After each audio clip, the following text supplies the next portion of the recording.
नमस्कार, मैं हूं आपका दोस्त विजय विद्रोही। आप मुझसे जुड़ चुके हैं, इसके लिए आप सबका तहे दिल से शुक्रिया। और अगले 8-10 मिनट में आपसे जुड़े रहने की कोशिश करूंगा।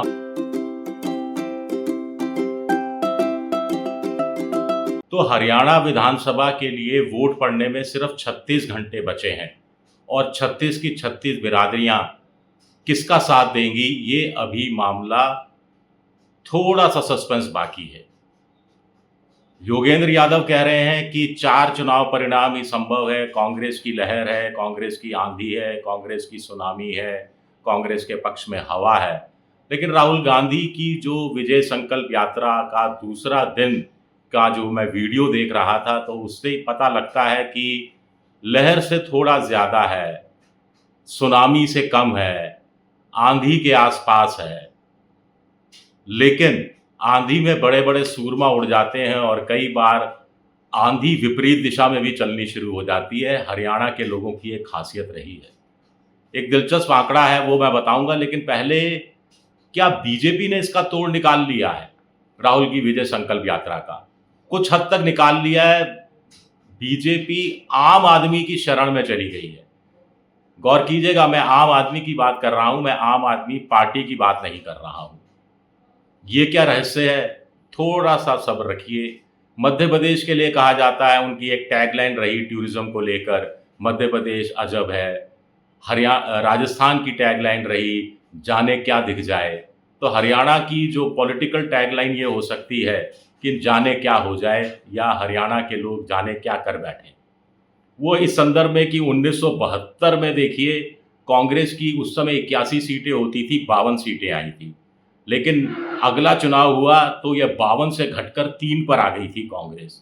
1987 में 90 सीटों में कांग्रेस को 5 सीटें मिलती हैं, लेकिन 1991 में ये 87 5 सीटें बढ़कर 51 पर पहुंच जाती हैं। लेकिन 1996 अगला चुनाव 51 सीटें घटकर 9 पर आ जाती हैं।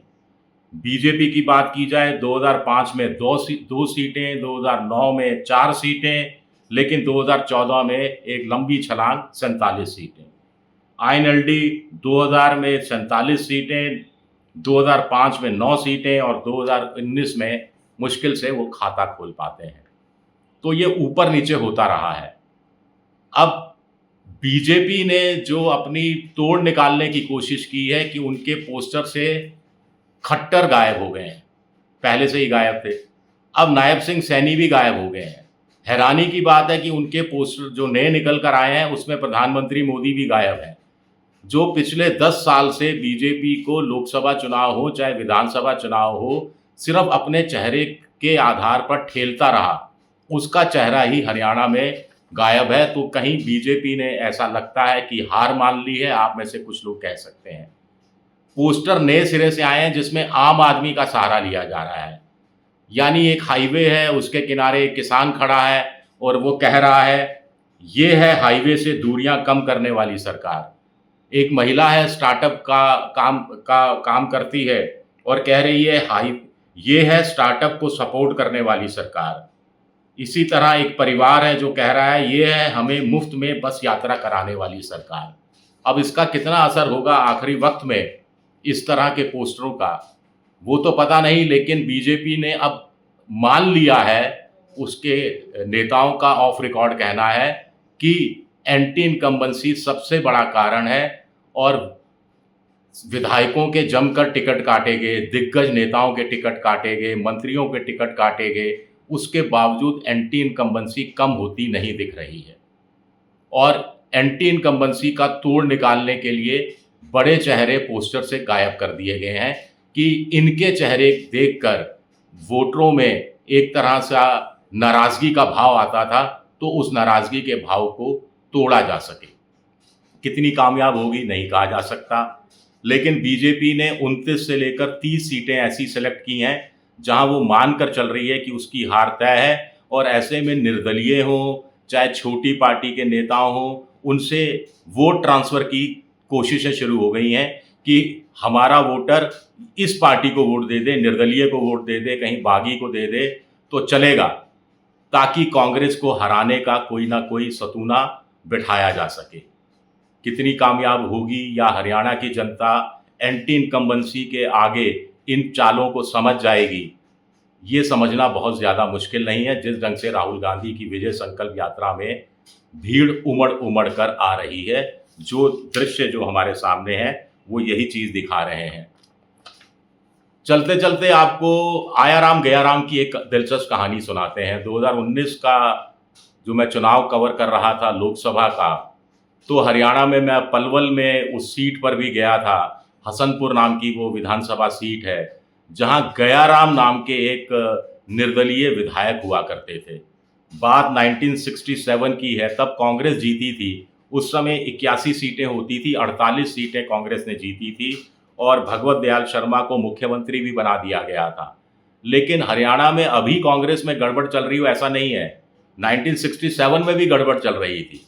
हफ्ता भर भी नहीं हुआ कि कांग्रेस के 12 विधायक टूट गए और उन्होंने एक हरियाणा कांग्रेस नाम से एक नई पार्टी बना ली। उधर निर्दलियों ने पहली बार एकता दिखाई, यूनियनबाजी की और एक यूनाइटेड फ्रंट निर्दलियों का बना लिया। ऐसे में यूनाइटेड फ्रंट में लोग टूट टूट कर जुड़ते चले गए और उनकी संख्या 48 पर पहुंच गई। 48 विधायक हो गए, बहुमत उनके पास आ गया।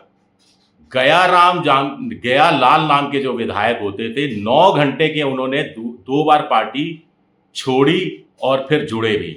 यानी वो कांग्रेस में सुबह शामिल हुए, कुछ घंटों बाद कांग्रेस को छोड़कर वो वापस निर्दलीय के रूप में आ गए और कुछ दिनों बाद वो यूनाइटेड फ्रंट में चले गए। अब राव बीरेंद्र सिंह नए मुख्यमंत्री बने, चंडीगढ़ में प्रेस कॉन्फ्रेंस हुई तो पत्रकारों ने पूछा, साहब वो गयालाल जी कहाँ हैं, आपके साथ हैं या गयालाल जी चले गए जी, या आपके साथ हैं जी? तो राव बीरेंद्र सिंह ने भी हंसी मजाक में कहा कि गयाराम कहीं गयाराम नहीं है, वो अब आयाराम है, वो आयाराम हो गया है। इसका जिक्र लोकसभा चुनाव में, लोकसभा के अंदर भी दल बदल के संबंध में किया गया और ये मशहूर हो गया किस्सा कुल मिलाकर। अब तो खैर हरियाणा बहुत पीछे छूट गया है दल बदल के मामले में। अब तो दल बदल की राजनीति भी बहुत पीछे छूट गई है। आयाराम गयाराम की तो ज़रूरत नहीं है। अब ऑपरेशन लोटस होता है, तमाम तरह के ऑपरेशन होने लगे हैं वो, और एक नए तरह का, ये तो सरकार बनाने के बाद ऑपरेशन होते थे।